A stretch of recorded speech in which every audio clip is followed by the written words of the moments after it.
Assalamualaikum warahmatullahi wabarakatuh. Kelas 3 Ibnu Rushd. Kumaha damang dinten ayeuna? Alhamdulillah. Sae. Allahu Akbar. Mudah-mudahan sadayana sehat sareng sumanget diajar di bumina. Dinten ayeuna urang diajar bahasa Sunda masih ngeunaan hemat energi. Tah, ayeuna ku ibu diulang deui. Hemat energi nyaeta kagiatan ngagunakeun energi saperluna. Urang ngagunakeun energi teh teu kenging boros, teu kenging ngahambur-hamburkeun energi. Di dieu aya gambar hemat energi sareng hambur energi. Tah, ieu namina teh lawan kekecapan atawa lawan kata. Jadi lawan kata tinu hemat nyaeta hambur, boros gitu ya. Tah, ayeuna urang diajar di dieu aya lawan kekecapan atawa lawan kata tinu deukeut. Deukeut itu artinya dekat. Lawan katanya jauh. Jangkung itu artinya tinggi. Lawan katanya pendek. Tumarima artinya menerima. Lawan katanya ngarasula, yaitu tidak menerima. Yang keempat, ngahurungkeun. Ngahurungkeun tuh menyalakan. Lawan katanya mareuman, mematikan.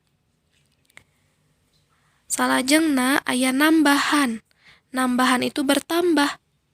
Lawan kata atau lawan kekecapanna nyaeta ngurangan, berkurang.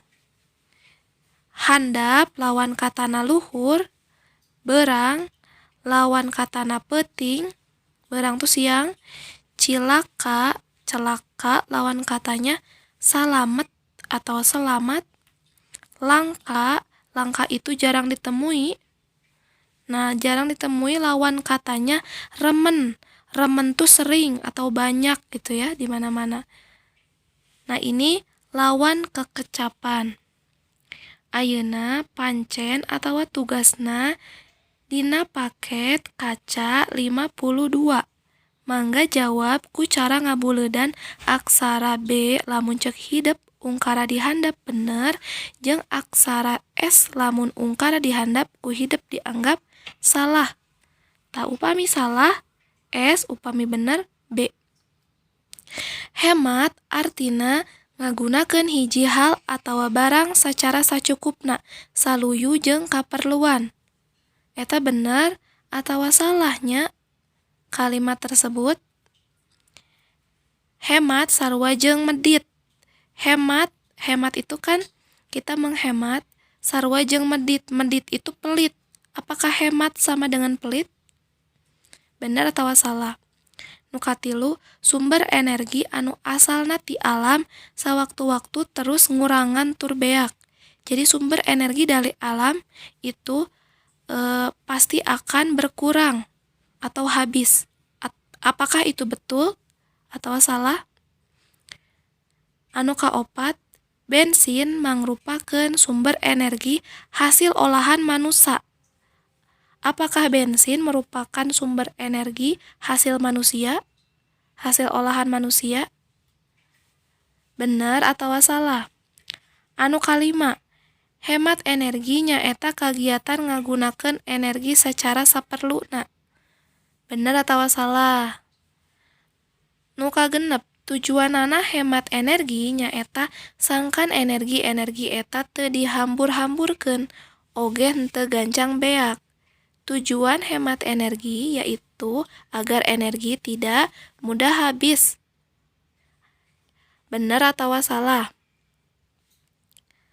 Nu katujuh, muka jandela daripada ngahurungkeun kipas angin mangrupakeun conto dina ngahemat cai. Nah, muka jandela ngahemat cai atawa sanes. Benar atau salah? Nu kadalapan, indit ka sakola bari leumpang atawa naek sapeda nyababkeun awak sehat jeung ngahemat bensin. Benar atau salah? Kalau kita jalan ke sekolah atau naik sepeda, itu akan menyebabkan badan kita sehat dan kita menghemat bensin. Benar apa salah? Anu kasalapan ngagunakeun pompa cai salah sahiji cara ngahemat cai. Menggunakan pompa air, apakah itu merupakan salah satu cara menghemat air? Benar atau salah? Nu kasapuluh, kagiatan ngahemat mangrupakeun salah sahiji tarekah pikeun ngajaga kalumangsungan manusa ka hareupna. Jadi kegiatan menghemat merupakan salah satu kegiatan untuk menjaga kelangsungan hidup manusia ke depannya. Benar atau salah? Mangga dieusian. Salajengna kaca 53 atau halaman 53 tah ieu lawan kekecapan anu tadi ku urang tos dibahas. Mangga eusian ninggali materi anu ibu sateuacanna. Tadi ku ibu tos dijelaskeun naon eta lawan kekecapan sarua jeung lawan kata. Hemat lawan katana naon? Jangkung, luhur, salamet, ngarasula, peuting, remen, mareuman, jauh, jeung ngurangan. Taku hidep teangan dinu kata-kata atau kekecapan anu aya di kolom anu aya di kotak di luhurna. Mangga dikejakeun. Hatur nuhun sadayana. Mung sakitu ti ibu. Wassalamualaikum warahmatullahi wabarakatuh.